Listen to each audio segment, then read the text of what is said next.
je m'en vais vous faire la lecture du communiqué numéro 705 du ministère de la Santé et de l'Action sociale de ce vendredi 4 février 2022.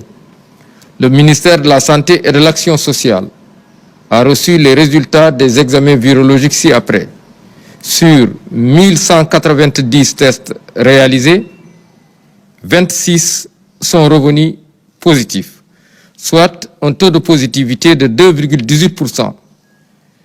Les 26 cas sont tous issus de la transmission communautaire, dont 18 ont été notifiés dans la région de Dakar et répartis entre les départements de Dakar, Pikine, Rufisque, Keur Massar et Guédiawaye.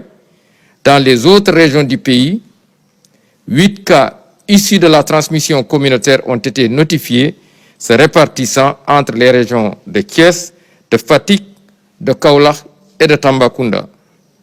Dans le bilan du jour toujours, il est à relever que 240 patients suivis dans les domiciles ou hospitalisés ont été contrôlés négatifs et déclarés guéris. 10 cas graves sont pris en charge dans nos services de réanimation. 3 décès ont été enregistrés le jeudi 3 février 2022. L'état de santé des autres patients suivis dans les domiciles ou hospitalisés est jugé stable. À ce jour, 85 143 cas ont été déclarés positifs, dont 81 382 guéris, 1953 décédés et donc 1807 patients encore sous traitement. Le ministère de la Santé et de l'Action sociale présente ses condoléances aux familles éplorées et souhaite un prompt rétablissement aux patients encore retenus dans nos services et à ceux qui sont également suivis dans les domiciles. Le ministère de la Santé et de l'Action sociale informe par ailleurs que depuis le début de la campagne de vaccination contre la COVID-19, 1 400 038 personnes ont été vaccinées sur l'étendue du territoire national.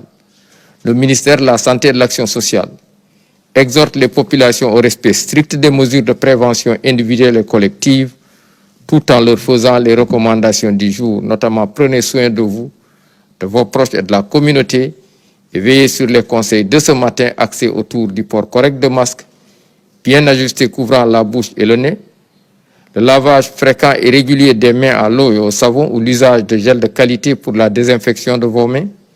Il est rappelé aux personnes non encore vaccinées qu'ils doivent aller le faire au niveau des lieux de vaccination désignés. Après avoir été vaccinés, de conserver soigneusement leur carte de vaccination. Ne pas oublier le rendez-vous pour la seconde dose pour certains.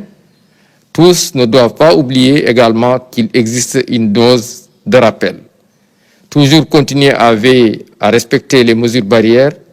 Et enfin, nous vous informons que la vaccination est gratuite sur l'étendue du territoire national. Je vous remercie de votre attention.